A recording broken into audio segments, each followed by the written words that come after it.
Welcome to PwC's Global CEO Survey launch. I'm Darshini David. In about 15 minutes, we'll be switching live to the World Economic Forum annual meeting in Davos, where PwC Global Chairman Bob Moritz will launch the survey's results to the world's media. But first, this year we've interviewed nearly 1,400 CEOs around the world on their views of the economy and their company's growth prospects. This year we're celebrating the 20th anniversary of the survey. We launched the first edition back in 1998. Over the years, it's become one of the media highlights on the eve of Davos. The survey sheds light on the key opportunities and challenges facing businesses today. Here's PwC's Global Chairman Bob Moritz with his take on how the world has changed over the last 2 decades. The world has changed a lot since 1998, which was the first year PwC had its global CEO survey. And since then, every year since then, PwC has asked CEOs from around the world about the trends that are shaping and reshaping business and society. In our very first survey, we asked CEOs to predict the impact of e-commerce and information technology on their respective industries. And as it turns out, their answers covered just the tip of the iceberg of the massive changes that we have seen in the technology space alone. Since that day, we've seen a 500-fold rise in global online traffic, marked with the arrival of companies like Google, Wikipedia, Facebook, Alibaba, and many, many others. We've seen new competitors in all sectors of business, many of which have replaced the world's top companies of 2 decades ago. Technology alone has turned the business world and society at large upside down. But it's only one of the global trends that has truly transformed our world. In the 20 years that we've done this survey, we've also seen a 4-fold increase in trade flows and a 5-fold increase in financial flows around the globe. Back in 1998, the term BRIC economies was actually unheard of. The rise of these economies and resulting shift in global economic power has ushered in new markets, transformed supply chains, and liberated new emerging middle classes around the globe, including lifting nearly 1 billion people out of extreme poverty in the last 20 years.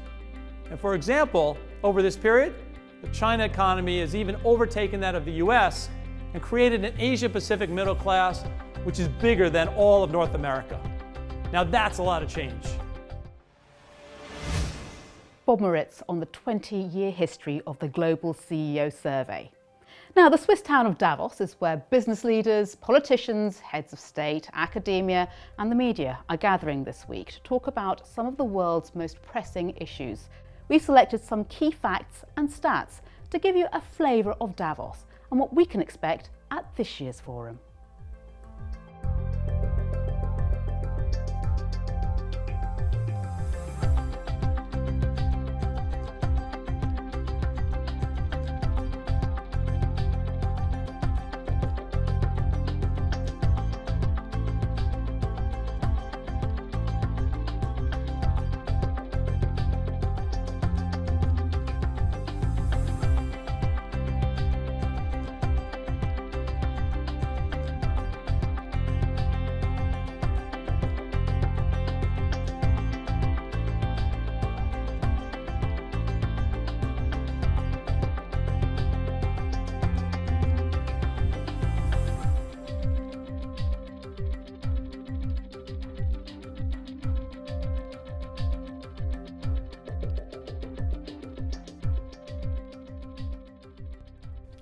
Every year we ask CEOs how they feel about global economic growth prospects for the year ahead.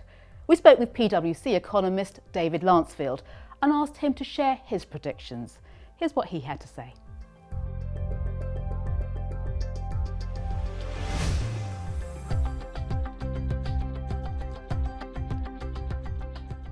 In 2017, we'll continue to see politics leading the economics.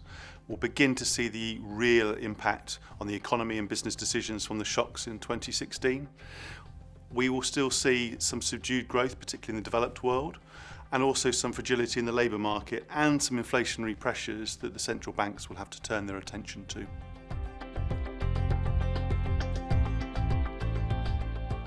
I think we're at an inflection point in the advanced economies in 2017. Do we favour isolationism and individualism, or inclusion and integration? I think it demands some fresh thinking, some courageous leadership in business and in politics, and actually some repair and reform too, and perhaps a sense of optimism and hope.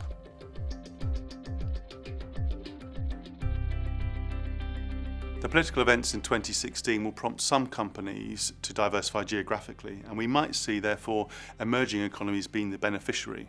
The big question is whether companies genuinely see it as an opportunity, find ways of doing business in those markets, or retreat back into their national markets as a result of the anti-globalisation sentiment that we've seen.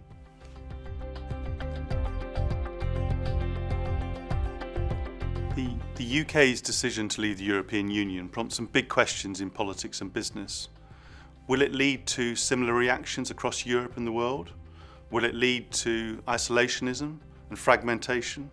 Or will it actually be a catalyst for innovation, growth and a sense of rebirth, both in economies, in society and in communities too?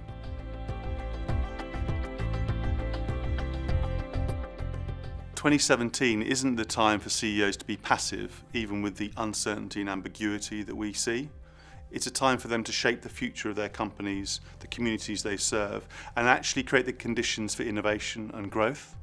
And the understanding of the geopolitical landscape in which business operates, I think, will become a differentiating capability for companies. It's clear that in 2017, we may continue to live in sensitised times with a sense of fragility, uncertainty, ambiguity.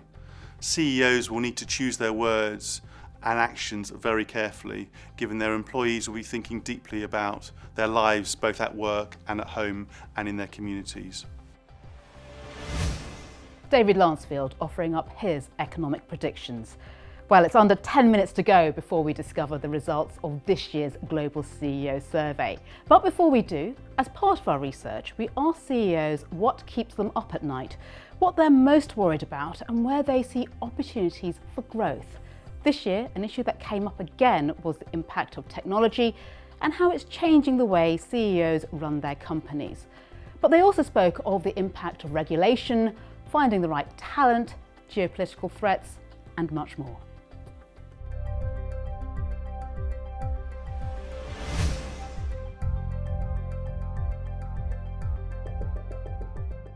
In a commoditized business, you first try to adjust costs. So at the moment, our work is around bringing costs down. But the world around us is changing dynamically. And I do believe that as a result of those changes, we will identify new growth areas. At an industry level, I think that there are threats around how you perceive technology and regulation. If you perceive technology and regulation as a threat, it will be. Well, by goodness me, if you think of it as an opportunity, there's so much to do, so much rich areas to go into to make our customers' lives easier. And if you see technology and regulation as an opportunity to create better service and experiences for customers, I think the opportunities are growing constantly. Automation, using technology, big data, little data, to make it more efficient, to come up with better outcomes is only going to become more to the forefront of what we do tomorrow than it has been today. There is a real movement of dissatisfaction across the world. We have seen various votes for various people or various actions across the world, Brexit and others, which have, in my mind, been more about a vote for change and a vote of dissatisfaction than necessarily a vote on the issue. That should cause politicians, policymakers and business people to wake up a little and to recognise that the societies in which we operate and the societies which give us the right to operate have a level of dissatisfaction that is rising. We'll be hearing more about the views of CEOs in our press conference, which is kicking off in under 5 minutes. As we speak, our global chairman, Bob Moritz, is getting ready to announce those results. He's joined by other PwC leaders who are in Davos this week. Among them is Olga Grigia-Sidons, who leads PwC's Central and Eastern Europe firm. This will be her first Davos meeting. We spoke with her recently to find out what she's most looking forward to.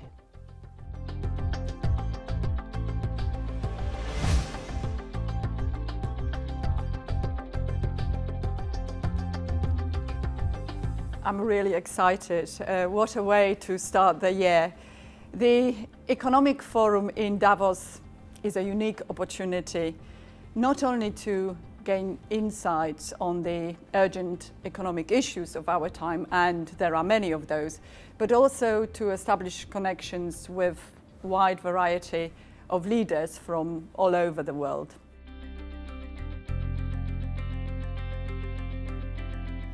I think CEOs across Central and Eastern Europe have many of the same challenges as their peers in other parts of the world. For example, managing the impact of digital disruption and turning it into competitive advantage is one. Finding the right talent to grow the business is another. But one challenge that is particularly relevant to our region is the need to transition from cost economy to value creation economy based on the great knowledge and innovation that we have in CE. For this to happen, there needs to be progress in the way businesses are managed. The region needs more progressive leadership and less of the traditional big boss micromanaging culture that we inherited from the past.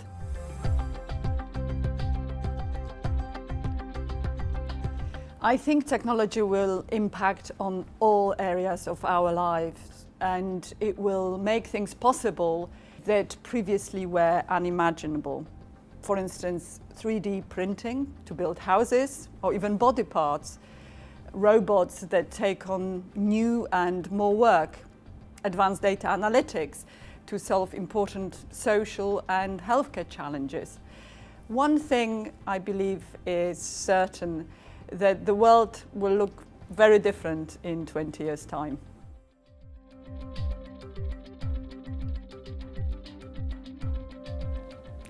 I think that the rapid advances in technology are bringing with them both benefits, but also some serious challenges. So in this context, a responsible leader is someone who can help to find the right balance between the human and the machine part of the equation.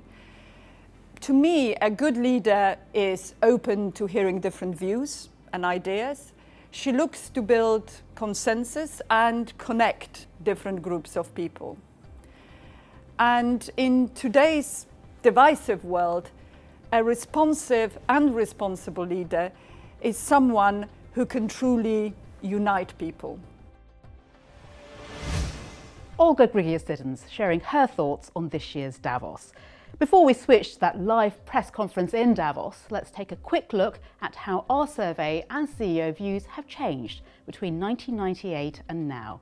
I'll see you back here again once that press conference finishes.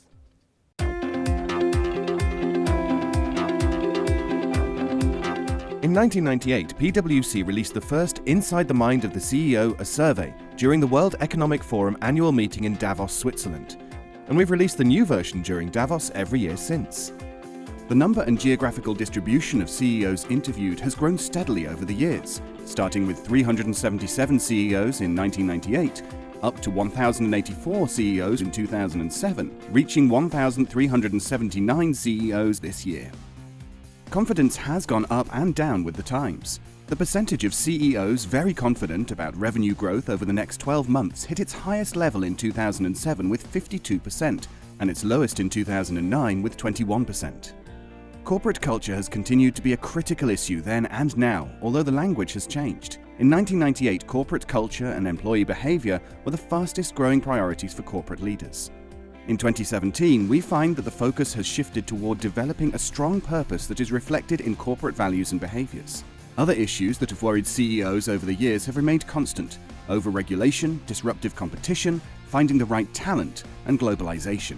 While new challenges and concerns have also emerged: geopolitical threats, trustworthiness in the digital age, and the speed of technological change.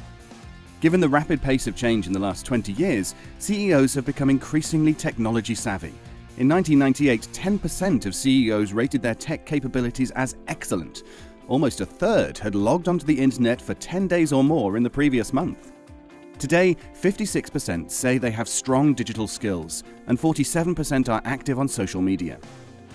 As the world changes rapidly, what's on CEOs' minds today shapes tomorrow. Good evening here in Davos. My name is Bob Moritz, the new global chairman of PwC. We're here today in the Davos at the World Economic Forum, but we also have thousands of people that are on the website. So good morning, good evening, and good afternoon to you, depending on what time zone you may be in. We're here today to talk about our 20th annual CEO survey. Joining me in the room are a number of PwC participants. Let me do quick introductions. Kevis Ellis, who's responsible for our UK practice and part of our global leadership team.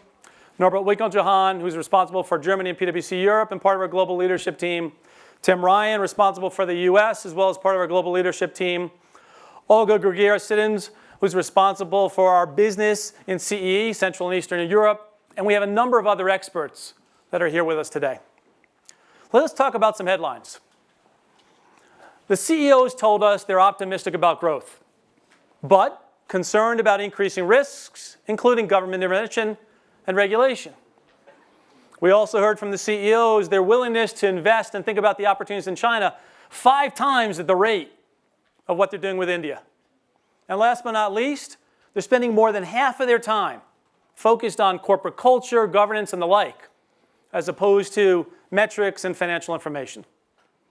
Much of that probably sounds familiar to you. Well, it should.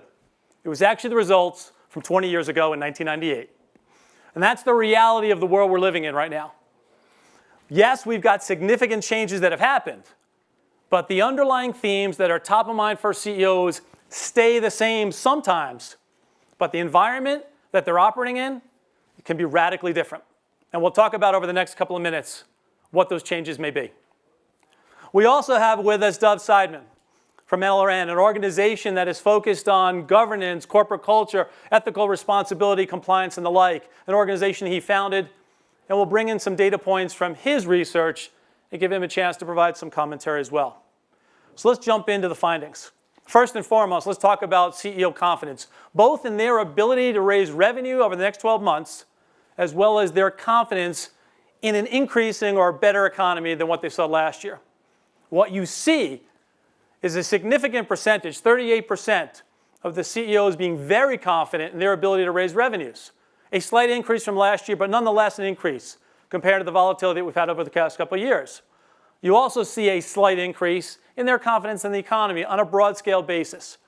But we'll get into in a moment the details because it varies country to country, region by region around the world. The 2 themes I would describe that you should take away from this particular chart is number 1, at least the increasing optimism that's there and the confidence they have to execute. And second, the big gap between the major concerns that they have about the economy at large, the uncertainty worldwide, and the various issues that are risks that they have to face. But at the end of the day, they're very confident in their ability to focus and execute to deliver results. Top-line growth for more market share, consumer products and the like that are top quality, and an interaction with client satisfaction. While yes, many other organizations are focused on risk, they're thinking about execution as much as they are on strategy. Let's talk about results from a regional perspective. What you see on this chart, again, is each region around the world continues to see increase on a broad-scale basis, with the exception of Africa.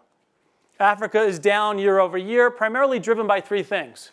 Driven by the concerns about FX risk, the concerns about availability of resources or skills, and last but not least, a sensitivity to the potential for social unrest that has an impact on their businesses in terms of what they do locally and the attractiveness of that particular part of the world today when we're looking at opportunities for investment when we have so many choices to make. The real interesting thing is when you get into the details country by country. On the chart, what you see here is a tremendous amount of red from last year. The mindset was a decreasing one in terms of their confidence year over year. Jump to this year, you see mostly green. You see mostly green in spite of the geopolitical issues that come out of what happened in Brexit, or what's happening in the US relevant to the recent elections, and the many other elections that are happening around the world, or referendums and the like. The takeaway here, like I said at the first start, as each country has got a different perspective on the table. So let's talk about a few of them. One of the biggest changes, Brazil, doubled in its confidence year over year. They had 27% last year, 54% this year. Not surprising when you look at the political environment, the corruption that was there, and the change in administration that they were dealing with, including debt on the balance sheet of the government, as well as the interest rates that they're trying to deal with. But the mindset right now is to take advantage of those opportunities, and they've turned the corner, hopefully not only for consumer investment locally, but also investment globally. You also look at, as I said, US and UK. We'll come back to this in a second. And the leaders that are here with us can talk a little bit about why are the CEOs as confident as they are in those locations in terms of the growth potential that's there. And equally as important, why is the rest of the world equally looking for that as an investment opportunity looking ahead? Let's jump to the next slide for a second, because this, I think, tells an important piece of data. When asked the question of CEOs, outside of your home country, where are you likely to invest? You see in 2011, China, not a surprise in terms of the rising potential there when you look at the demographics that were coming from that particular country and the opportunities that are there. US was always a strong number 2, and you go down the list in terms of Brazil and Germany, the UK, and the like. Jump ahead to 2017. The US, consistent with the last 3 years, has been number 1. A combination of resiliency as an economy, confidence from a consumer perspective, innovation, and yes, the rule of law compared to some of other emerging markets and the like. But it's interesting as well when you see a few drop-offs. You do see a significant drop-off in India, for example. Over the last couple of years, the promise of Modi hasn't necessarily delivered. But the confidence locally for those that are more familiar with the local environment is very, very high. And going back to the earlier slide, 71% of the CEOs in India were very confident in their ability to raise revenues. But the rest of the world, a little hesitant to make the investments without understanding the environment they're in and seeing the proof in the pudding in terms of what that administration could do in bringing the opportunities to life, the rule of law, and the like that's important for them to have the stability necessary to make it happen. You also see a number of other changes we can talk about in the Q&A, but I think it's important for us to think about this is top of mind for the CEOs, where I invest and how I invest. But you do that in the context of risks. And as you think about the risks up on the slide or the major risks that CEOs identify today, there's a number of them. The soundbite I would give you, the data point I would give you is actually not the individual risks. But if you were to look 5 years ago, there were only 3 risks that had 60% or more of the CEOs worried about them. It was very narrowly focused in terms of the issues or concerns that CEOs had when thinking about their strategy, their investment policy, and the like. The combination of information flow by technology, the combination of social media in a digital world, the combination of the public and many stakeholders now having different points of view, you see now many, many more risks and at a more prominent level than ever before, causing CEOs to be smarter about the analysis of those risks before they make the investment decisions, but those with the confidence continue to stick to their strategy, stay focused, and make the investments that make sense in order to actually get the returns to the bottom line, the brand and relevance to their organization, and the connection to the stakeholders largely defined. In that, you see the availability of key skills. Here is a big issue in terms of how we think about talent more broadly. One of the questions that comes up each and every year is who's hiring and who's not. So let's jump to that data point for a second. 52% of the 1,400 or so CEOs around the world said they're going to increase the hiring over the next year. Again, somewhat counterintuitive to what we're seeing on a worldwide basis, relevant to the big economic trends. When everybody's worried about disruption and loss of jobs from technology and automation and robotics and the like. You also see as well those companies that have either had stability or rising potential be the top countries in terms of the confidence for them to actually go higher. And likewise, you see asset management, healthcare, and technology as the sectors with the highest degree of confidence that they're going to hire going forward. On the counterpoint, not on the slide, but in our survey, you do see about 15 to 20% of the CEOs indicating they are going to reduce their headcount over the next year. 80 some odd % of them are doing that with respect to the implications of digitization. Manufacturing organizations that are digitizing and bringing robotics into the equation. Advertising agencies that are thinking about automation and DNA to help them think differently about their sales and marketing efforts and the like. So while we think about this great theme of the implications of digitization, we've got to be talking about the positives as well as the potential for the negatives, and then how the CEOs, government leaders, and the public at large understand the risks, the opportunities, and how, in fact, they continue to execute in the world that we're living in going forward. Which comes into the issue around what are we looking for when we're trying to hire? Yes, organizations are looking for more and more digital skill sets, going to new universities and the like to get those. But the real skills that they're looking for are those people that can come in and problem solve, have the creativity, bring the innovation, connect the dots of an uncertain world. Because that uncertain world is one that they've got to navigate faster and better than ever before, and they don't know what's coming their way. As a result, I need people that actually have experience, need people that can actually navigate that gray zone and bring the right problem-solving skills, conclusions to the table. So again, we can come back to the theme of execution. This becomes extremely hard. It becomes hard because employees or potential employees, as you look forward, are very interested in the ethos of an organization. Do I trust that organization? Does that have an organization have the same values and purpose that I have? Do I align what I want to do, what they want to do, and the implications on a global scale basis? And trust becomes much more so important to the CEOs today.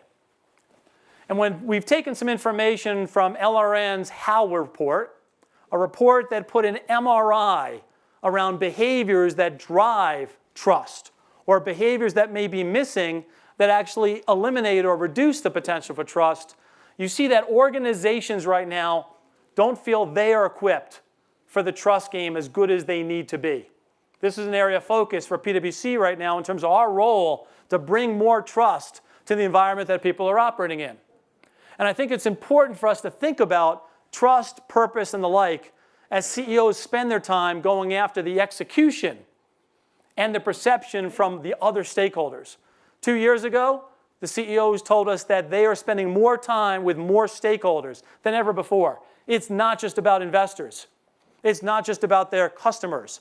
In the world of social media, and as we know over the last 6 or 8 months, that reputational risk, that risk enterprise that you look at and what we do each and every day can be commented on by anybody, anywhere, with any data points.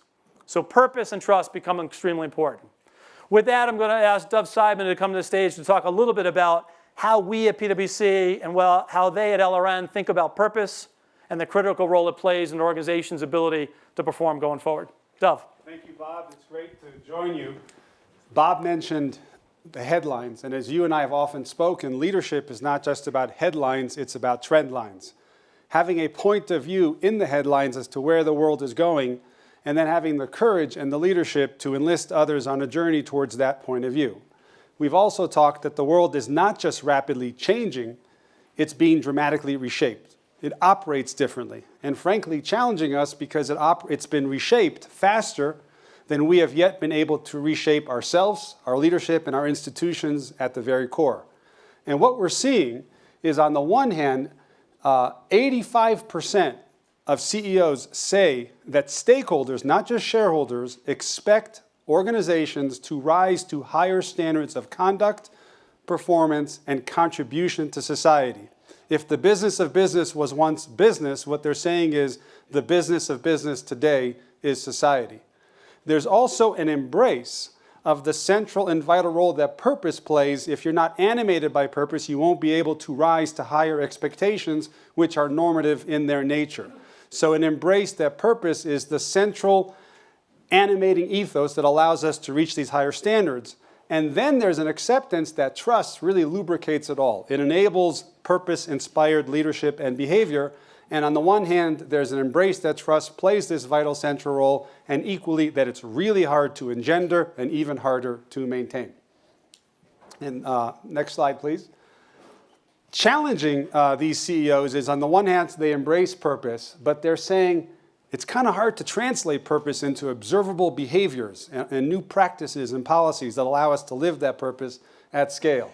82% believe that leadership still fails to scale and embed purpose into all corporate organizations. And then some are commenting that HR is still finding a hard time. Imagine telling an employee, I trust you to innovate. The employee runs off to innovate. Then they got to get 6 signatures to spend €6 to innovate. Or if your company's attacked, please go on Facebook and defend us. And then the social media policy, by and large, says, don't go onto Facebook. This is a large human systems problem, as you can see. In the Howe report, what we uncovered is a pretty massive CEO, everybody else divide. While when it comes to scaling trust, a purpose-inspired pursuit of significance and values is hard for everybody, CEOs are experiencing more of this in the C-suite than they are in the rank and file, if you will. And that's not that each are looking at the same thing and seeing something else. There might be more collaboration and values-based leadership in the C-suite, but the issue is, how do we do this at scale? So that means we have a massive and enormous leadership challenge. If in the past a CEO's primary obligation was to ensure that the company has the right strategy and bold vision, and in that world everybody else's job is to do the next thing right, we are now living in a world where to live purpose and to have everybody participate in living purpose, it's no longer about doing the next thing right, which in the age of artificial intelligence even a computer can do. Everybody's job today is about doing the next right thing. If you're going to shape an environment which is about doing the next right thing, the CEO now becomes a builder of human systems, acknowledging that you can't do purpose through just some HR initiatives, but in fact have to put purpose at the core of talent, at the core of strategy. More importantly, the CEO's self-conception must become someone, I am somebody who shapes shared culture, I shape consciousness, and I shape context shared. And in many ways, Bob, that means that competitive advantage is shifting in this world to behavior, how we do what we do. It's shifting to competing on deep relationships of trust. And it's shifting to those who can inspire others to join on your journey, as PwC is on, to build trust in society by really authentically trying to make a difference in the world. And I think that's kind of what this all adds up to, and it's a pleasure to share. Let me just add one last thing. It's really hard, but you're going to talk about the payoff. Yeah, so thanks for the segue, Dov. What we have seen both in our own statistical surveys, CEO surveys in the past, including this year, as well as with Dov's Howe report, is the linkage between those that actually get the environment that Dov described, and it course corrects and adjusts in a self-governing way rather than a hard, egotistical leadership style, a command and control leadership style, or otherwise.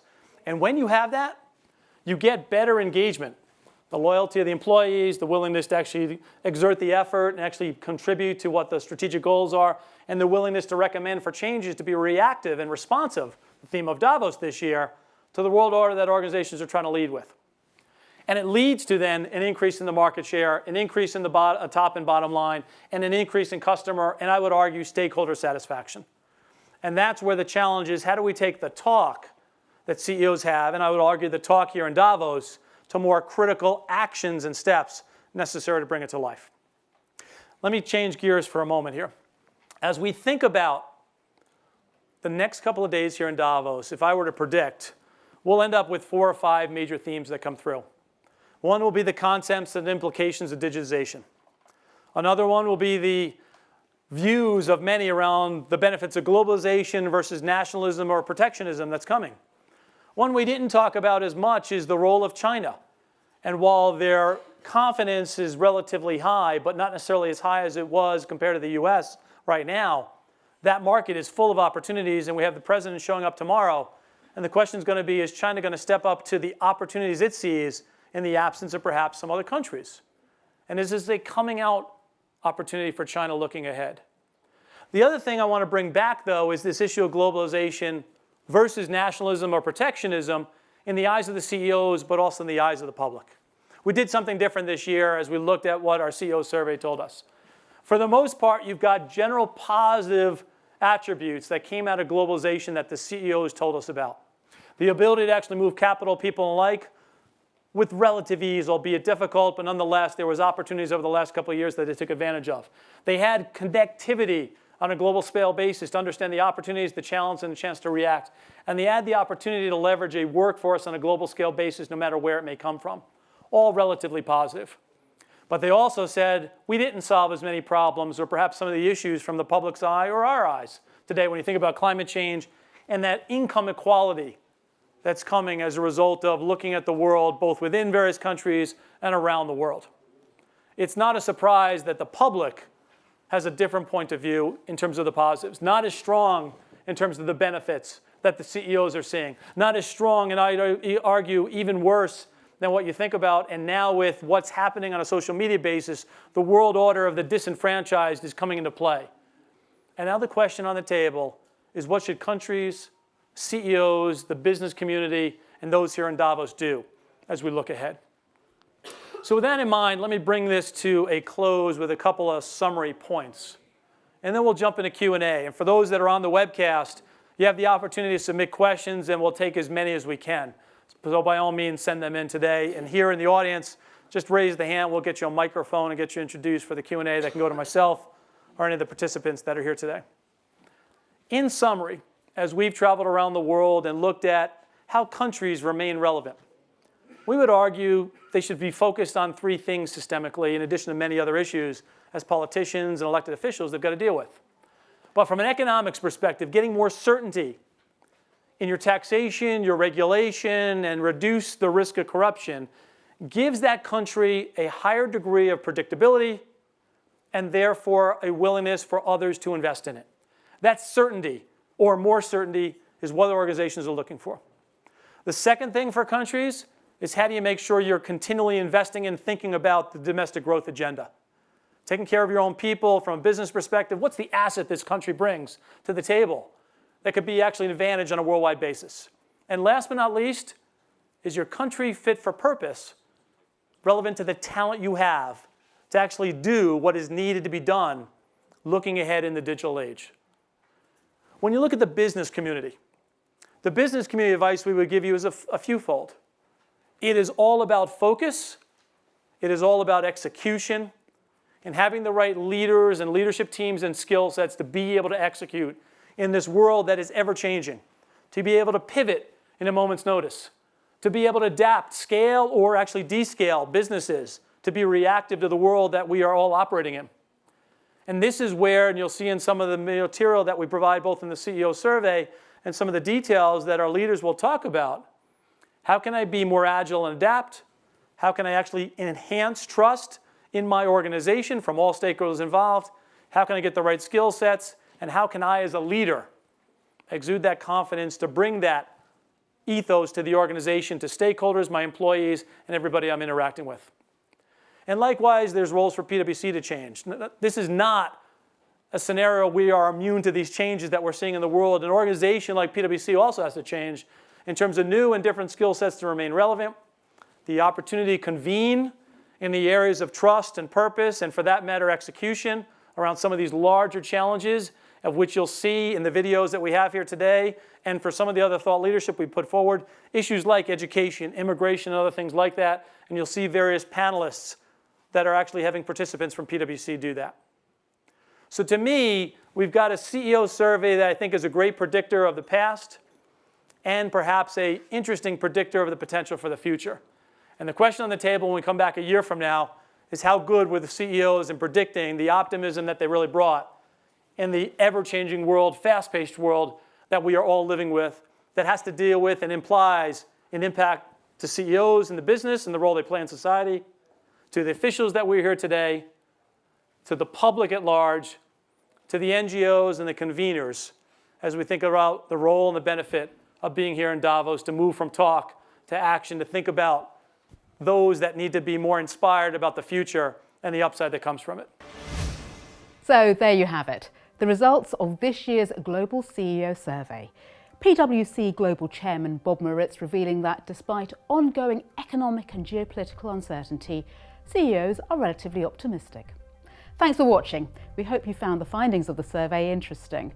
If you want to learn more, we'll keep you updated on our website. I'm Darshini David. We hope to see you all again next year.